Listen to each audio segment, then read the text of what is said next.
ദൈവ തിരുനാമം മാത്രം മഹത്വം എടുക്കട്ടെ. ഇന്നത്തെ ചിന്തയ്ക്കായി നമുക്കൊരു വേദഭാഗം വായിക്കാം.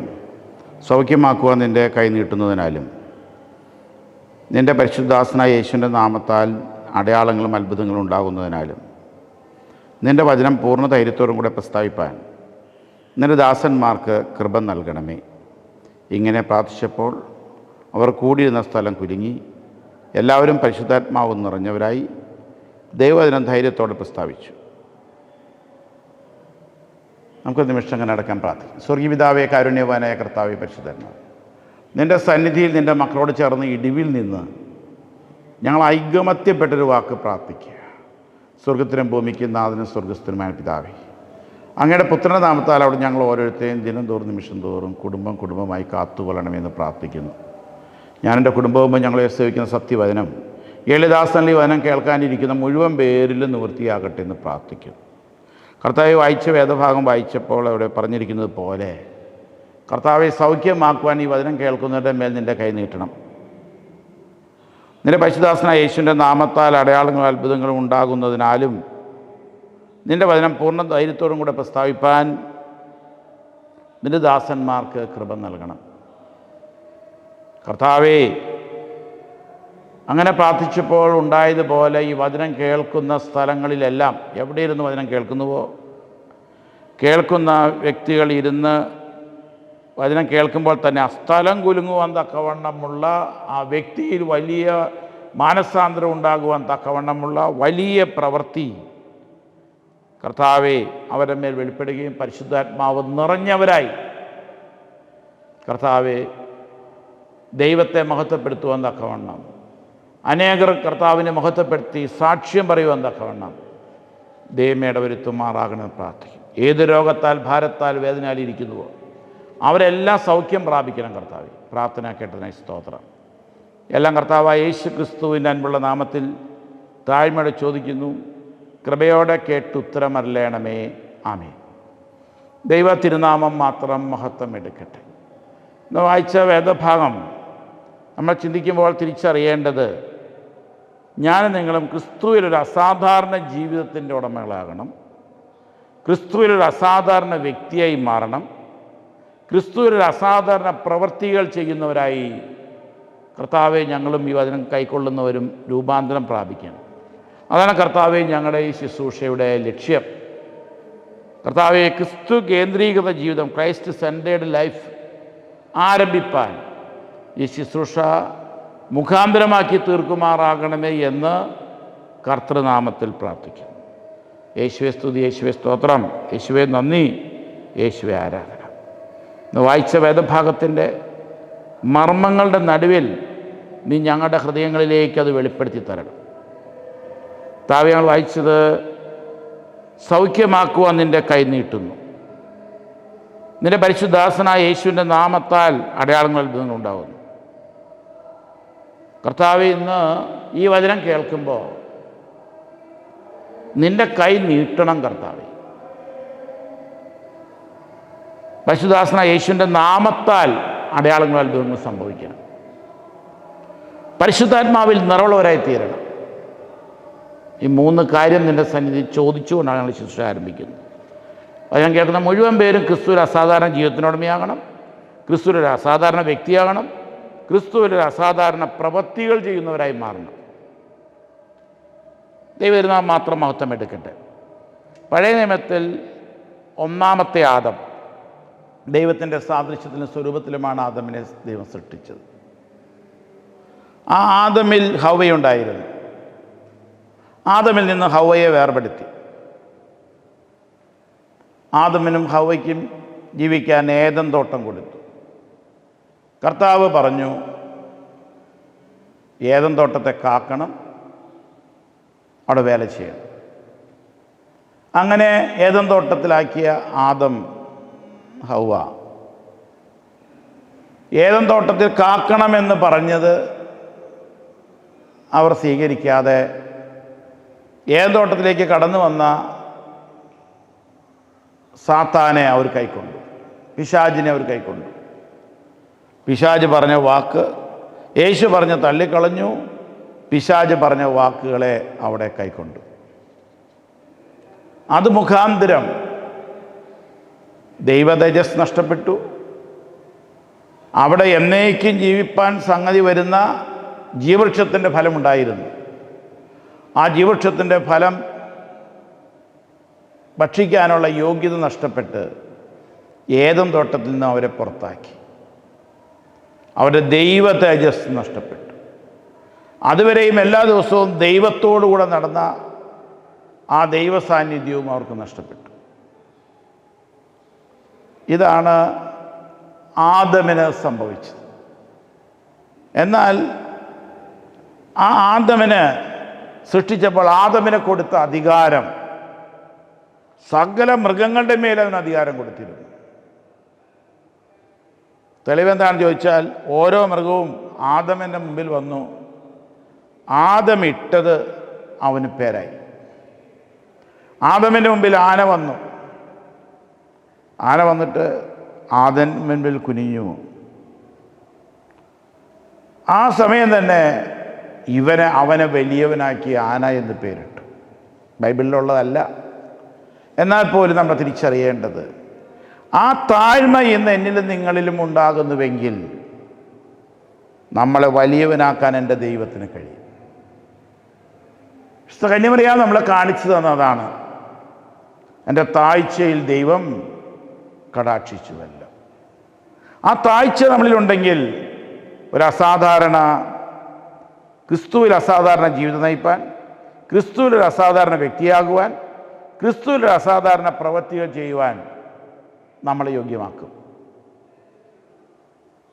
കാരണം ആകാശവും ഭൂമിയും അതിലുള്ളതൊക്കെ ഉണ്ടാക്കിയ ദൈവം, സ്വർഗത്തിനും ഭൂമിക്കും നാഥനായ ദൈവം, വിശുദ്ധ കന്യമറിയാമിൽ ജനിക്കുവാൻ തക്കവണ്ണം വചനം ജഡമായി തീർന്നു, കൃപയും സത്യവും നിറഞ്ഞവനായി നമ്മുടെ ഇടയിൽ പാർത്തു. ആ വചനം ജഡം ധരിക്കുവാൻ തക്കവണ്ണം വിശുദ്ധ കന്യമറിയാം യോഗ്യതയുള്ള മകളായി മാറിയത് മാതാവ് പരിശുദ്ധാത്മാവ് നിറഞ്ഞുകൊണ്ട് പറഞ്ഞു, എൻ്റെ താഴ്ചയിൽ ദൈവം കടാക്ഷിച്ചുവല്ലോ. ഇതാ ഞാൻ കർത്താവിൻ്റെ ദാസി. ഒരു അസാധാരണ വ്യക്തിയാകാൻ, ക്രിസ്തുവിൻ്റെ അസാധാരണ വ്യക്തിയാകുവാൻ, ക്രിസ്തുവിൻ്റെ അസാധാരണ ജീവിതത്തിനുടമയാകാൻ, ക്രിസ്തുവിൻ്റെ അസാധാരണ പ്രവൃത്തികൾ ചെയ്യുവാൻ മാതാവ് നമുക്ക് കാണിച്ചെന്ന മാതൃക നമ്മുടെ ജീവിതത്തിൽ അനുവർത്തിക്കണം. രണ്ട് കർത്താവ്. അതിനുശേഷം സിംഹം വന്നു. സിംഹത്തെ കണ്ടു കഴിഞ്ഞപ്പോൾ സിംഹം ആദമിൻ്റെ അടുക്കിലേക്ക് വന്നു. ആ വാതൊന്ന് അലർന്ന് കണ്ടപ്പോൾ, അതിൻ്റെ ആ പല്ലും അതിൻ്റെ ശൗര്യവും കണ്ടപ്പോൾ ഈ കാട്ടിലെ മുഴുവൻ മൃഗങ്ങളെ മേയ്ക്കുവാൻ സിംഹത്തിന് കഴിയുമെന്ന് തിരിച്ചറിഞ്ഞു. അതുകൊണ്ട് കാടിൻ്റെ രാജാവായി സിംഹത്തെ തിരഞ്ഞെടുത്തു. എന്നാൽ ഇന്ന് എൻ്റെ ദൈവം എന്നെ നിങ്ങളെയും തിരഞ്ഞെടുത്തിരിക്കുന്നത് യഹൂദ ഗോത്രത്തിലെ സിംഹമായവനായ കർത്താവിനെ എൻ്റെയും നിങ്ങളെ ഉള്ളത്തിൽ സ്വീകരിപ്പാനാണ്. അതിന് ആ യഹൂദ ഗോത്രത്തിലെ സിംഹമായവൻ നമ്മുടെ ഉള്ളിൽ വരുമ്പോൾ, മഹത്വത്തിൻ്റെ പ്രത്യാശയെ ക്രിസ്തു എൻ്റെ നിങ്ങളുടെ ഉള്ളിൽ വാസം ചെയ്യുമ്പോഴാണ് ക്രിസ്തുവിലൊരു അസാധാരണ ജീവിതത്തിൻ്റെ ഉടമയെ എനിക്ക് മാറാൻ കഴിയുള്ളൂ. ക്രിസ്തുവിലൊരു അസാധാരണ വ്യക്തിയെ എനിക്ക് മാറാൻ കഴിയുള്ളൂ. ക്രിസ്തുവിലൊരു അസാധാരണ പ്രവൃത്തികൾ ചെയ്യുന്നവനായി എനിക്ക് മാറാൻ കഴിയുള്ളൂ. ഇവിടെ ആദമിനെ നഷ്ടപ്പെട്ടത് നമുക്കറിയാം. പാപം ചെയ്തു, ദൈവ തേജസ് നഷ്ടപ്പെട്ടു, ദൈവവുമായുള്ള ബന്ധം വിച്ഛേദിക്കപ്പെട്ടു. ആ ദൈവ തേജസ് തിരികെ ലഭിക്കുവാൻ 2 കൊരിന്ത്യർ ലേഖനം 3-ാം അധ്യായം 16-ാം വാക്യം, അവിടെ ഇങ്ങനെ കാണാൻ കഴിയും. ക്രിസ്തുവിൽ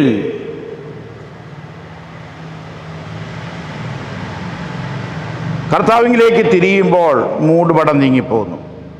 കർത്താവ് ആത്മാവാകുന്നു. കർത്താവിൻ്റെ ആത്മാവുള്ളിടത്ത് സ്വാതന്ത്ര്യമുണ്ട്. എന്നാൽ മൂടുപടം നീങ്ങിയ മുഖത്ത് കർത്താവിൻ്റെ തേജസ്സിനെ കണ്ണാടി പോലെ പ്രതിബിംബിക്കുന്നവരായി നാം എല്ലാവരും ആത്മാവാകുന്ന കർത്താവിൻ്റെ ദാനമായി തേജസ്സുമേ തേജസ് പ്രാപിച്ച് കർത്താവിൻ്റെ അതേ പ്രതിമയായി രൂപാന്തരം പ്രാപിക്കും. ഞാൻ നിങ്ങളും കർത്താവിൻ്റെ അതേ പ്രതിമയായി രൂപാന്തരം പ്രാപിക്കണമെങ്കിൽ ക്രിസ്തുവിൽ ആകണം. ക്രിസ്തുവിലാകണം. ഞാൻ ക്രിസ്തുവിനോട് ക്രൂശിക്കപ്പെട്ടിരിക്കുന്നു, ഇനി ജീവിക്കുന്നത് ഞാനല്ല, ക്രിസ്തു അത്ര എന്നെ ജീവിക്കുന്നു എന്ന് പറയുവാൻ തക്കവണ്ണം ഞാൻ എൻ്റെ പഴയ മനുഷ്യനെ പ്രവൃത്തികളോടുകൂടെ ഉരിഞ്ഞു കളഞ്ഞാൽ മാത്രമേ എനിക്ക് ഈ രക്ഷയിലേക്ക് പ്രവേശിക്കാൻ കഴിയൂ. കൊളോസ്യ ലേഖനം 3-ാം അധ്യായം 5-ാം വാക്യം. ആകയാൽ ദുർനടപ്പ്, അശുദ്ധി, അതിരാഗം, ദുർമോഹം, വിഗ്രഹാരാധന, അത്യാഗ്രഹം, ഇങ്ങനെ ഭൂമിയിലുള്ള നിങ്ങളുടെ അവയവങ്ങളെ മരിപ്പിപ്പിൻ. ഈ വക നിമിത്തം ദൈവകോപം അനുസരണം കെട്ടവരുടെ മേൽ വരുന്നു. അപ്പോൾ ഈ പാപമേഖല, ദുർനടപ്പ്, അശുദ്ധി, അതിരാഗം, ദുർമോഹം, വിഗ്രഹാരാധന, അത്യാഗ്രഹം, ഇങ്ങനെ ഭൂമിയിലുള്ള നിങ്ങളുടെ അവയവങ്ങളെ മരിപ്പിക്കും. ഈ വക നിമിത്തം ദൈവകോപം അനുസരണം കെട്ടവരുടെ മേൽ വരുന്നു. അവയിൽ ജീവിച്ചിരിക്കുന്ന കാലം നിങ്ങൾ മുമ്പേ അവയിൽ നടന്നു വന്നു. ഇപ്പോഴോ നിങ്ങളും കോപം, ക്രോധം, ഈർഷ്യ, വായിൽ നിന്ന് വരുന്ന ദൂഷണം, ദുർഭാഷണം ഇവയൊക്കെയും വിട്ടുകളവിൻ. അന്യോന്യം ഭോഷ്ക് പറയരുത്. ഇവിടെ നമ്മൾ തിരിച്ചറിയേണ്ടത് കോപം വിട്ടൊഴിയണം, ക്രോധം വിട്ടൊഴിയണം, ഈർഷ്യ. കോപമുണ്ടോ? സാത്താൻ ഈസിയായിട്ട് മുകളിലേക്ക് കിടക്കും. കോപിപ്പി നിങ്ങൾ പാപം ചെയ്യരുത്.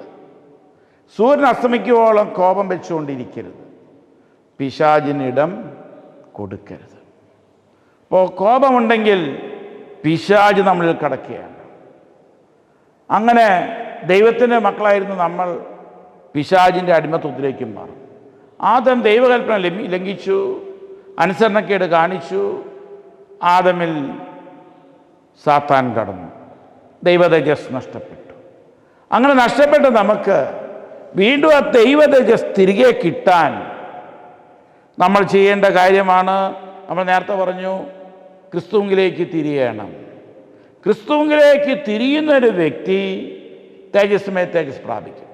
ക്രിസ്തുവിലേക്ക് തിരിയുക എന്ന് പറഞ്ഞാൽ പഴയ മനുഷ്യനെ പ്രവൃത്തികളോട് ഉരിഞ്ഞു കളഞ്ഞിട്ട് വേണം പുതിയ മനുഷ്യനെ ധരിക്കുവാൻ. ഇവിടെ നമ്മൾ വായിച്ചത് കോപം ഉപേക്ഷിക്കണം, ക്രോധം ഉപേക്ഷിക്കണം, ശാഠ്യം ഉപേക്ഷിക്കണം, ദ്വന്ദ്വപക്ഷം ഉപേക്ഷിക്കണം, ഈർഷ്യ, കയ്പ് പാടില്ല, വായിൽ നിന്ന് വരുന്ന ദൂഷണം, പരദൂഷണം പാടില്ല, അതുപോലെ തന്നെ ദുർഭാഷണം, കളിവാക്ക്, പൊട്ടച്ചൊൽ ഇവ പാടില്ല. ഇവയൊക്കെയും വിട്ടുകളവിൻ. അന്യോന്യം ഭോഷ്ക് പറയരുത്. നിങ്ങൾ പഴയ മനുഷ്യനെ അവൻ്റെ പ്രവൃത്തികളോട് കൂടെ ഉരിഞ്ഞു കളഞ്ഞ് തന്നെ സൃഷ്ടിച്ചവൻ്റെ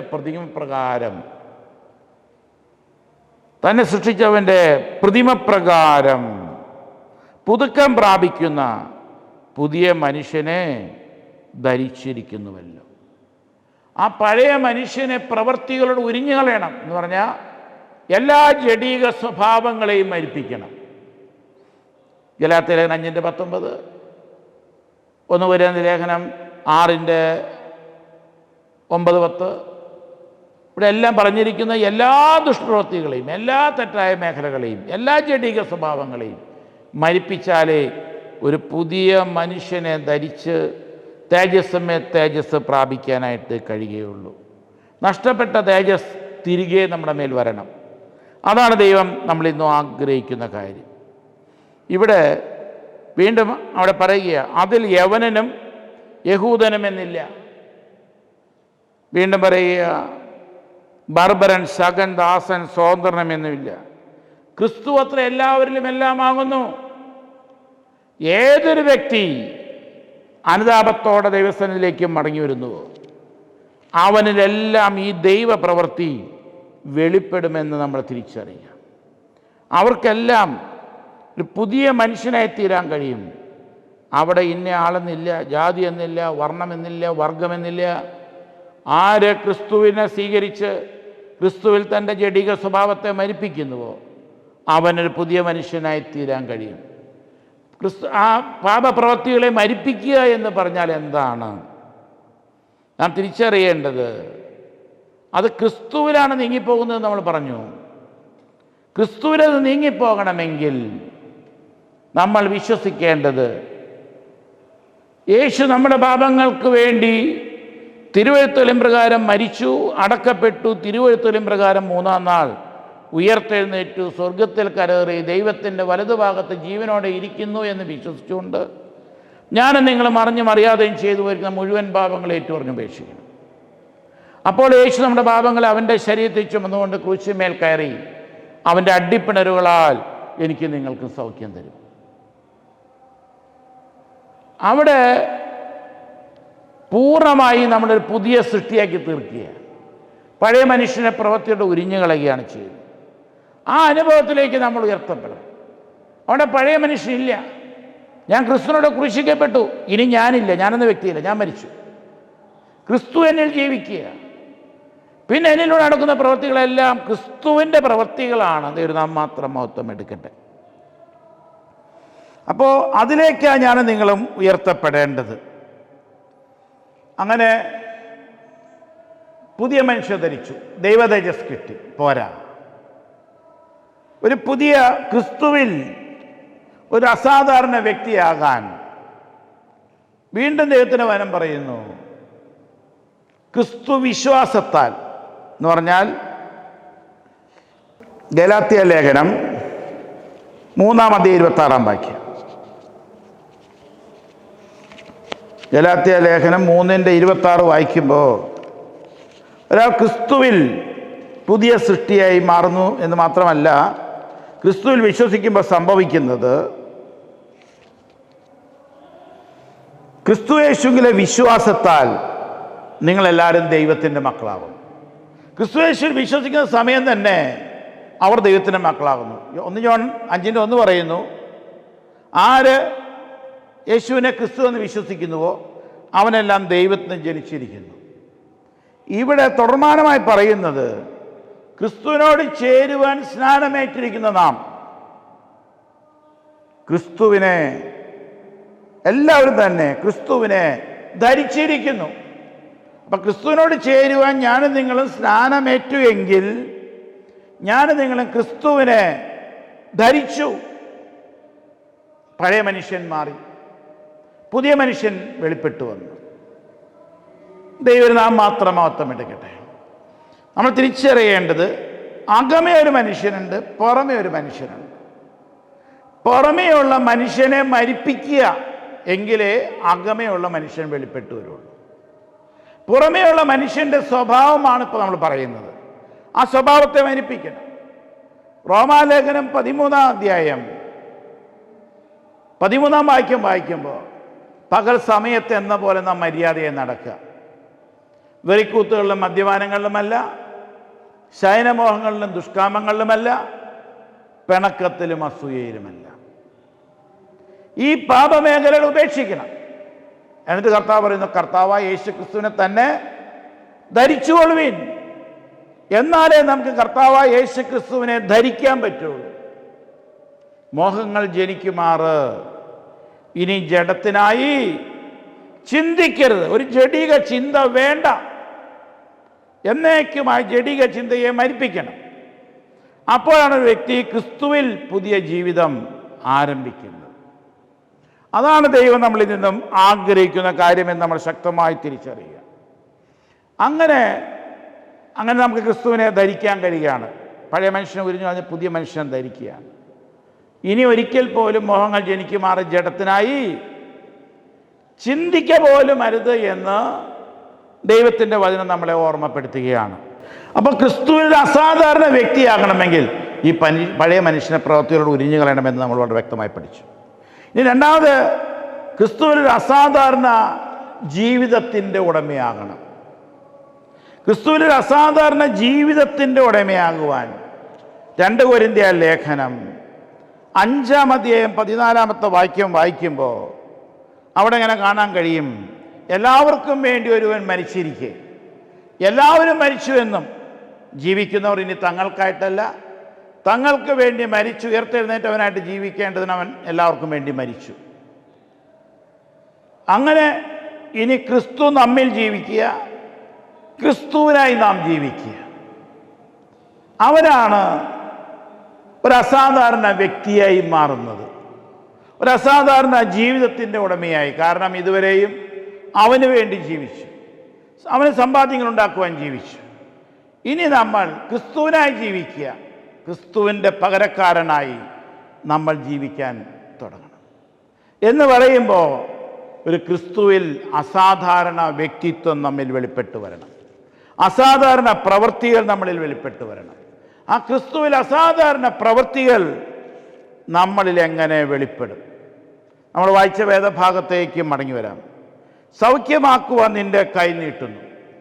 നമുക്കറിയാം വീര്യപ്രവൃത്തികളൊക്കെ ചെയ്ത പീലിപ്പോസ്, പത്രോസ് അപ്പോസ്തലൻ, പൗലോസ് അപ്പോസ്തലൻ, ഇവരൊക്കെ പത്രോസ് അപ്പോസ്തലൻ അവരുടെ കൈക്ക് പിടിച്ചു, എഴുന്നേറ്റ് തുള്ളിച്ചാടി, വർഷങ്ങളായി ജനിച്ചപ്പോൾ മുതൽ തളർന്നു കിടന്ന ആള് തുള്ളിച്ചാടി ദൈവത്തെ മഹത്വപ്പെടുത്തി. അങ്ങനെ അനവധി അത്ഭുതങ്ങളും അടയാളങ്ങളും നടന്നതായി കാണാൻ കഴിയും. ഇനി ആ അത്ഭുതങ്ങളും അടയാളങ്ങളും നമ്മിൽ തുടങ്ങുമ്പോഴാണ് ക്രിസ്തുവിൽ അസാധാരണ പ്രവൃത്തി നമ്മിൽ ആരംഭിക്കുന്നത്. അത് നമ്മിൽ തുടങ്ങണം. അത് നമ്മിൽ തുടങ്ങിയില്ല എങ്കിൽ നമ്മളൊരു ക്രിസ്ത്യാനിയായി മാറിയില്ല. നമ്മൾ ഇറന്ന് നടക്കുന്ന ഒരു ക്രിസ്ത്യാനിയാണ്. ഇന്ന് അനേകം ക്രിസ്ത്യാനികൾ അങ്ങനെയാണ്, എന്നും നമ്മുടെ ആവശ്യഭാരങ്ങളുമായി ഓടി നടക്കുക.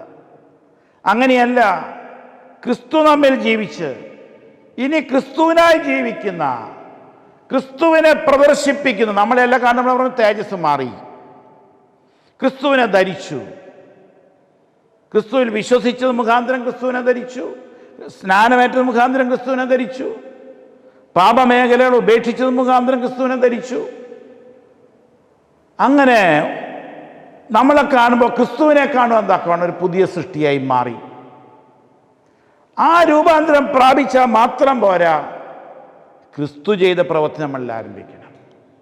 യോഹന്നാന്റെ സുവിശേഷം 14-ാം അധ്യായം 12 തൊട്ടുള്ള വാക്യങ്ങൾ വായിക്കുമ്പോൾ, ആമേൻ ആമേൻ ഞാൻ നിങ്ങളോട് പറയുന്നു, സത്യസത്യമായി ഞാൻ നിങ്ങളോട് പറയുന്നു, എന്നിൽ വിശ്വസിക്കുന്നവൻ ഞാൻ ചെയ്ത പ്രവൃത്തി ചെയ്യും. ഞാൻ പിതാവിൻ്റെ അടുക്കൽ പോകുന്നത് കൊണ്ട് അതിലധികവും ചെയ്യും.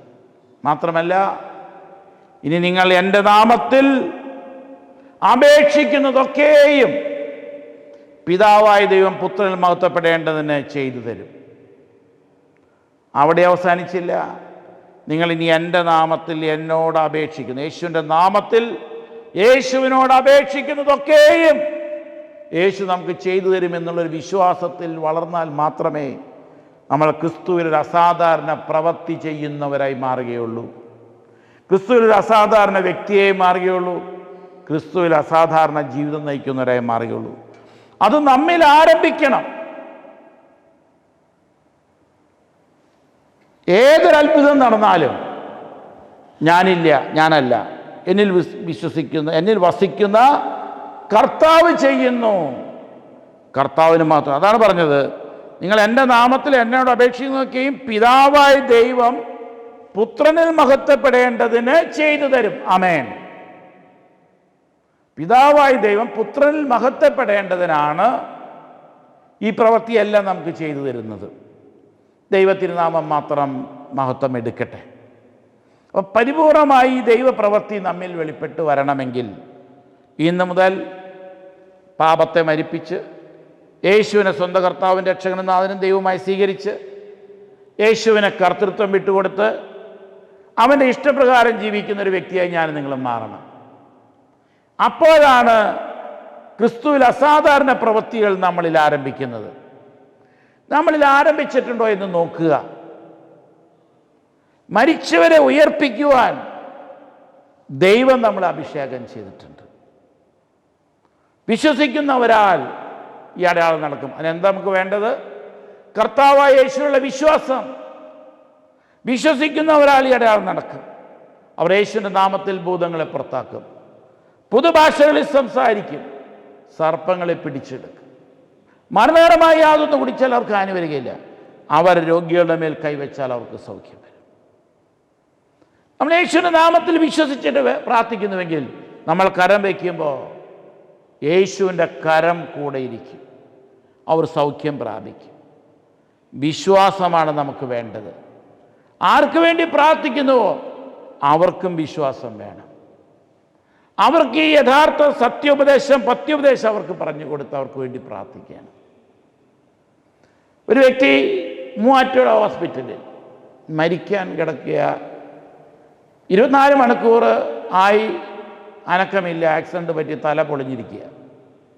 24 മണിക്കൂർ കഴിഞ്ഞിട്ട് അനക്കമില്ല എങ്കിൽ പിന്നെ ഞങ്ങൾക്ക് രക്ഷയില്ല, ഞങ്ങൾ ആളെ നിങ്ങൾക്ക് വിട്ടുതരും, വെന്റിലേറ്റർ മാറ്റുമെന്ന് പറഞ്ഞു.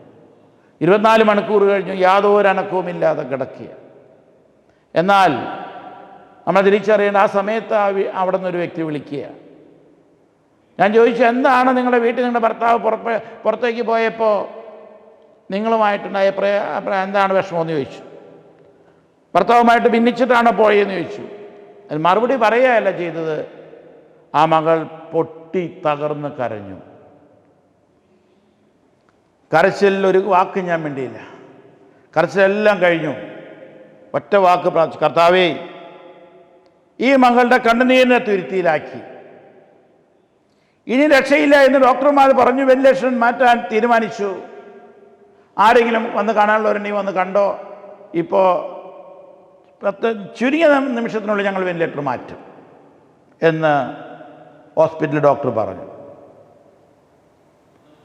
കർത്താവേ, ഈ വ്യക്തിക്ക് ജീവൻ പകരാൻ നിനക്ക് കഴിയും. യേശുവേ, നിന്റെ നാമത്തിൽ നിന്നോട് അപേക്ഷിക്കുക. ഈ സമയം ആ മകൻ്റെ മേൽ ആദമിലൂതിയ ജീവശ്വാസം, 4 കാറ്റുകളിൽ നിന്ന് ശ്വാസമേ ഊതുക എന്ന് പ്രവചിച്ച് പ്രാർത്ഥിച്ചു. തത്സമയം പ്രാർത്ഥന കഴിഞ്ഞു. അപ്പം തന്നെ ഡോക്ടർ വന്നിട്ട് പറഞ്ഞു, ഇനി ആരോടും പറയരുത്. അപ്പോഴേക്കും ആളുടെ മക്കൾ 2 പേര് നേഴ്സിംഗ് ഫൈനൽ എക്സാമിന് പിറ്റേ ദിവസം ഒരുങ്ങിയിരിക്കുക. അവരോട് പറഞ്ഞിട്ടുണ്ടായില്ല ആക്സിഡൻറ്റ് പറ്റിയ കാര്യം, പരീക്ഷ കഴിയട്ടെ എന്ന് വിചാരിച്ചു. ലാസ്റ്റ് പരീക്ഷ പിറ്റേ ദിവസമാണ്. അപ്പോൾ അവരോട് പറഞ്ഞു കഴിഞ്ഞപ്പോൾ അവർക്ക് കാണണം, പരീക്ഷയല്ല പ്രശ്നം. അവരവിടുന്ന് ഫ്ലൈറ്റ് കയറി. അപ്പോഴേക്കും ഇവിടെ ഡോക്ടർ പറഞ്ഞു, ഇനി ആരോടും പറയരുത്. അദ്ദേഹം വീണ്ടും ജീവിച്ചു. ദൈവത്തിന് മഹത്വം. ഈ നാളുകളിൽ വീണ്ടും ഒരത്ഭുതമുണ്ടായി. യേശു ജീവിക്കുന്ന ദൈവമാണ്. അപ്പോൾ ഇന്ന് നിങ്ങളിൽ ഈ അത്ഭുതം നടക്കണമെങ്കിൽ പരിപൂർണമായി, ഞാൻ അതുകൊണ്ട് പറഞ്ഞ് അവസാനിപ്പിക്കട്ടെ. ഞാനൊരു ധ്യാനം കൂടി വരുമ്പോൾ അവിടെ വെച്ച് പറഞ്ഞു, വിശ്വസിക്കുന്ന ഒരാൾ ഈ അടയാളം നടക്കും. നിങ്ങൾക്ക് ഭൂതങ്ങളെ പുറത്താക്കാൻ, മരിച്ചവരെ ഉയർപ്പിക്കാനുള്ള അഭിഷേകം തന്നിരിക്കുന്നുണ്ട്. ഞാൻ ആമേൻ പറഞ്ഞ് സ്വീകരിച്ചുകൊണ്ട് ഞാൻ പോരുകയാണ്. രാത്രി 9 മണിക്ക് ഞാൻ വീട്ടിൽ വരുമ്പോൾ ഞാൻ പറഞ്ഞു, ഒരു അടയാളം എൻ്റെ വീട്ടിൽ കാണിച്ചു തരണം. ഈ അവിശ്വസിക്കുന്ന ഒരാൾ നടക്കുന്ന അടയാളങ്ങളുടെ അത്ഭുതം എൻ്റെ വീട്ടിൽ കാണിച്ചു തരണമെന്ന് പ്രാർത്ഥിച്ചിട്ട് ഞാൻ പോകുന്നത്. അനവധി കാര്യങ്ങളുണ്ടല്ലോ. പക്ഷേ അതിനകത്ത് ഏറ്റവും വലിയത് തന്നെ എനിക്ക് വെളിപ്പെടുത്തി തന്നു. ഞാൻ തിരിച്ച് വീട്ടിലേക്ക് വരുന്ന സമയത്ത് വീട്ടിൽ വന്നു, ഒരു മകൾ വിളിച്ചിട്ട് പറഞ്ഞു, എൻ്റെ ചേട്ടന് അറ്റാക്ക് വന്നിരിക്കുക, വളരെ സീരിയസ് ആയി നിൽക്കുകയാണ്, പ്രാർത്ഥിക്കണമെന്ന് പറഞ്ഞു. അങ്ങനെ ഞങ്ങൾ ഒരുമിച്ച് പ്രാർത്ഥിച്ചു. അതിനുശേഷം ആ മകൻ്റെ ഭാര്യയെ വിളിക്കാൻ അങ്ങോട്ട് ശ്രമിക്കുമ്പോഴേക്കും ഭാര്യ ഇങ്ങോട്ട് വിളിച്ചു. ആ മകളോട് പറഞ്ഞു, ഒരുമിച്ച് നമുക്ക് പ്രാർത്ഥിക്കാമെന്ന് പറഞ്ഞു. പ്രാർത്ഥിച്ചാൽ മതി, വരണ്ട, കുഴപ്പമില്ല എന്ന് പറഞ്ഞു. പ്രാർത്ഥിക്കാൻ തുടങ്ങിയപ്പോഴേക്കും ഫോൺ വെച്ചു, ഡോക്ടർ വിളിച്ചു. ഡോക്ടർ ഇടയ്ക്ക് ചെന്ന് പറഞ്ഞു, എല്ലാം സീരിയസ് ആയിരിക്കുക. അതുകൊണ്ട് അപ്പം തന്നെ ഓടി വന്നേച്ച് നമുക്ക് പ്രാർത്ഥിക്കാമെന്ന് പറഞ്ഞു. ഫോണിലാണ് പ്രാർത്ഥിച്ചു. ഞാൻ പറഞ്ഞ, കർത്താവേ, ഇന്ന് നീ എന്നെ പറഞ്ഞയച്ചത് മരിച്ചവരെ ഉയർപ്പിക്കാനുള്ള അഭിഷേകം, ഇത് വിശ്വസിക്കുന്നവരാണ് നടക്കുമെന്നാണ് പറഞ്ഞത്. ഇത് വിശ്വസിക്കുന്നവർക്ക് ദൈവം വാഗ്ദത്തം ചെയ്തിട്ടുള്ളതാണെങ്കിൽ ഇതിവിടെ സംഭവിക്കണമെന്ന് പറഞ്ഞു. ആ മകൻ്റെ പൾസ് തീരെ കംപ്ലീറ്റായിട്ട് ഡെഡ് ലൈനിലൂടെ ഓടിക്കൊണ്ടിരിക്കുക. പ്രഷർ 30ലേക്ക് ഡൗണായി. ECG എല്ലാം വളരെ ഡാമേജായി. സ്റ്റെൻഡ് ഞാൻ കയറ്റിയതാ. ആ സമയത്ത് അത് സംഭവിക്കുന്നത്. യേശുവേ 4 കാറ്റുകൾ ശ്വാസമേ ഊതുക. ഈ സമയം കർത്താവേ ആ മകൻ്റെ മേൽ ജീവശ്വാസം വരണമേ എന്ന് പ്രാർത്ഥിച്ചു. യേശു ജീവിക്കുന്ന ദൈവം, നമ്മൾ 0 ആണ് കേട്ടോ, എന്നിലേക്ക് നോക്കല്ലേ. യേശു ജീവിക്കുന്ന ദൈവമാണെന്ന് വെളിപ്പെടുവാൻ തത്സമയം തന്നെ ആ പിറകോട്ട് പോയതെല്ലാം മുമ്പോട്ട് കയറി. 5 മിനിറ്റിൽ തന്നെ ആ 30 വീണ്ടും 150-80 പ്രഷറായി. എല്ലാം നോർമലായി. സ്റ്റണ്ടിട്ട് ചുരുങ്ങിയ സമയത്തിനുള്ളിൽ പുറത്തു വന്നു. അടുത്ത ഹോസ്പിറ്റലിലേക്ക് കൊണ്ടുപോകാൻ നോക്കിയപ്പോൾ കൊണ്ടുപോകാൻ പറ്റാത്ത അവസ്ഥ. അവിടെ തന്നെ അത് ചെയ്തു. ഞാനിവിടെ അവസാനിപ്പിക്കുക. പൂർണ്ണമായി നമ്മൾ തിരിച്ചറിയേണ്ട സത്യം, വിശ്വസിക്കുന്നുവെങ്കിൽ യേശു ചെയ്ത പ്രവൃത്തിയും യേശു ചെയ്തതിലധികവും നിങ്ങൾ ചെയ്യാൻ ദൈവം നിശ്ചയിക്കും. പക്ഷെ നിങ്ങൾ 0 ആകണം, ഞാൻ 0 ആകണം. എൻ്റെ പഴയ മനുഷ്യനെ പ്രവൃത്തികൾ ഉരിഞ്ഞു കളയണം, പുതിയ മനുഷ്യനെ ധരിക്കണം, ദൈവ തേജസ് പ്രാപിക്കണം, യേശുവിൻ്റെ നാമത്തിൽ യേശുവിനോട് പ്രാർത്ഥിക്കണം. ഇവിടെ വായിച്ചത് സൗഖ്യമാക്കുവാൻ കർത്താവിൻ്റെ കൈ നീട്ടുമെന്നാണ്. നിന്റെ പരിശുദ്ധാസനം യേശുവിൻ്റെ നാമത്തിൽ അടയാളം അത്ഭുതം നടക്കുന്ന പറഞ്ഞത്. വീണ്ടും ആ സമയത്ത് അവിടെ അത്ഭുതം നടക്കുക മാത്രമല്ല, നമ്മൾ തിരിച്ചറിയേണ്ടത് പരിശുദ്ധാത്മാവിൽ നിറയപ്പെടുക കൂടി ചെയ്യുക.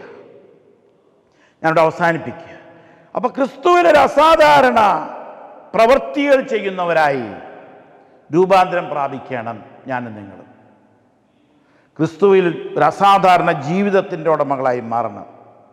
ക്രിസ്തുവിൽ ഒരു അസാധാരണ വ്യക്തിയായി ഞാനും നിങ്ങളും മാറണം. അതിന് ഞാനെന്ന വ്യക്തി മരിച്ച് ക്രിസ്തു എന്നിൽ ജീവിക്കണം. യേശുവിൻ്റെ നാമത്തിൽ യേശുവിനോട് പ്രാർത്ഥിച്ചാൽ ഈ വിശ്വാസവും വിശുദ്ധിയും എന്നെ നിങ്ങളെ ഫോളോ ചെയ്യുന്നുവെങ്കിൽ ആരെല്ലാം ഇത് ഏറ്റെടുക്കുന്നു അവരിലെല്ലാം ഇത് സംഭവിക്കും. കർത്താവേ, ഞങ്ങളുടെ അവസാനം ഈ വചനം കേൾക്കുന്നവരുടെ മേൽ അത്ഭുതങ്ങളും അടയാളങ്ങളും ഉണ്ടാകുവാൻ തക്കവണ്ണം കർത്താവേ എന്ന് നീ പറഞ്ഞ വാക്യം പോലെ സൗഖ്യമാക്കുവാൻ നിന്റെ കൈ നീട്ടി.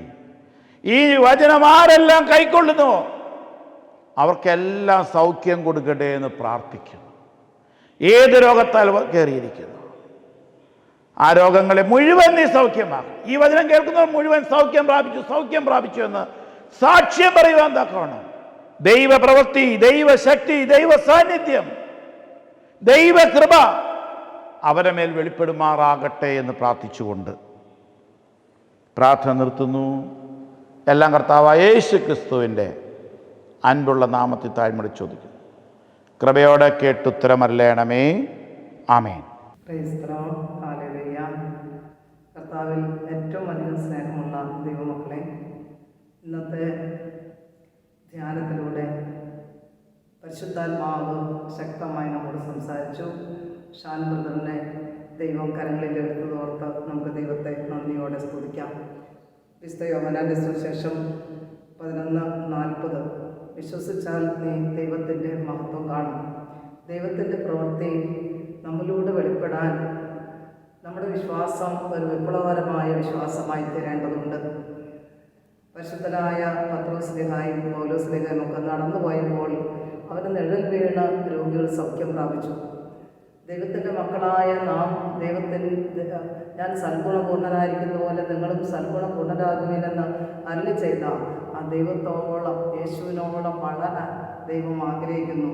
ഞാൻ ചെയ്യുന്നതിലും അധികം നിങ്ങൾക്ക് ചെയ്യാൻ കഴിയുമെന്ന് വിശുദ്ധ യോഹന്നാൻ 4:12 നമ്മോട് പറയുന്നുണ്ട്. ദൈവഹിതം നമ്മളിലൂടെ നിറവേറ്റപ്പെടാൻ നമുക്ക് നമ്മെ താഴ്ത്തി സമർപ്പിക്കാം. ദൈവമക്കളെ, ഇന്നത്തെ തിരുവചന ധ്യാനം സ്പോൺസർ ചെയ്തിരിക്കുന്നത് പേര് വെളിപ്പെടുത്തരുതെന്ന് പറഞ്ഞിരിക്കുന്ന കുടുംബമാണ്. ആ കുടുംബത്തെ നമുക്ക് കർത്താവിൻ്റെ ക്രൂശിൻ്റെ ചുവട്ടിൽ താഴ്ത്തി സമർപ്പിക്കാം. അവരെ നല്ല ആവശ്യങ്ങളിൽ ദൈവമേ അവിടുന്ന് കൂടെ ഇരുന്ന് അനുഗ്രഹിക്കണമേ എന്ന് പ്രാർത്ഥിക്കാം. കുഞ്ഞുങ്ങളെ അനുഗ്രഹിക്കണമേ, മാതാപിതാക്കളെ അനുഗ്രഹിക്കണമേ. ഇന്ന് വരെ തിരുവചന ധ്യാനം സ്പോൺസർ ചെയ്ത സകല മക്കളെയും കുടുംബമായി അനുഗ്രഹിക്കണമെന്ന് പ്രാർത്ഥിക്കുന്നു. അതിനേക്കാൾ ഉപരി ധ്യാനകേന്ദ്രം ദാനമായി തന്ന കുടുംബത്തെ ദൈവമേ സമർപ്പിക്കുമ്പോൾ ആ മകന് നിത്യശാന്തി നൽകി ഭവനത്തിലുള്ള എല്ലാവരെയും അവിടുത്തെ തൃക്കരം നീട്ടി വാഴ്ത്തി അനുഗ്രഹിക്കണമെന്ന് പ്രാർത്ഥിക്കുന്നു. ദൈവമക്കളെ, അടുത്ത ബുധനാഴ്ച 9-ാം തീയതി വൈകുന്നേരം ആന്തരിക സൗഖ്യധ്യാനം ആരംഭിക്കുകയാണ്. പൂജ ഹോളിഡേയ്സിൻ്റെ ദിനങ്ങൾ എല്ലാവർക്കും കുടുംബമായി വന്ന് ധ്യാനത്തിൽ സംബന്ധിക്കത്തക്ക വിധത്തിൽ ക്രമീകരിച്ചിരിക്കുന്നു. നിങ്ങളുടെ മറ്റവരോടൊക്കെ പറഞ്ഞ് പ്രിയപ്പെട്ടവരെല്ലാം കൂട്ടിക്കൊണ്ട് ധ്യാനത്തിന് കടന്നു വരണമേ. എല്ലാ ശനിയാഴ്ചകളിലും നമുക്ക് ധ്യാനമുണ്ട് ഉച്ചവരെ. അതുപോലെ യൂട്യൂബിൽ തിരുവചന ധ്യാനം, എവൻഗേലിയൻ സന്ദേശം, തിങ്കൾ ചൊവ്വ ദിവസങ്ങളിൽ ഗൂഗിൾ മീറ്റിൽ ബൈബിൾ ക്ലാസ്, ബൈബിൾ സ്റ്റഡി, വചനധ്യാനം എല്ലാം നടത്തപ്പെടുന്നു. എല്ലാ ശുശ്രൂഷകളിലേക്കും ദൈവനാമത്തിൽ എല്ലാവരെയും വളരെ വിനയത്തോടെ ക്ഷണിക്കുന്നു. ധ്യാനകേന്ദ്രത്തിലെ എല്ലാ ശുശ്രൂഷകളെയും ഓർത്ത് നിങ്ങൾ പ്രാർത്ഥിക്കുകയും ഇവിടുത്തെ ബഹുമാനപ്പെട്ട ആചാര്യന്മാരെയും സിസ്റ്റേഴ്സിനെയും എല്ലാം സമർപ്പിച്ച് പ്രാർത്ഥിക്കണമെന്ന് ഓർമ്മപ്പെടുത്തിക്കൊണ്ട് നിർത്തുന്നു. ദൈവനാമം മാത്രം ഓർമ്മപ്പെടട്ടെ. പിതാവാം ദൈവത്തിൻ്റെ സ്നേഹവും ഏകജാതനായ പുത്രൻ്റെ കൃപയും പരിശുദ്ധ റൂഹായുടെ സംബന്ധവും സഹവാസവും നാം എല്ലാവരോടുകൂടെയും നമ്മിൽ നിന്ന് വാങ്ങിപ്പോയോടുകൂടെയും ഇന്നും എന്നാളും ഉണ്ടായിരിക്കുമാറാകട്ടെ. ആമേൻ.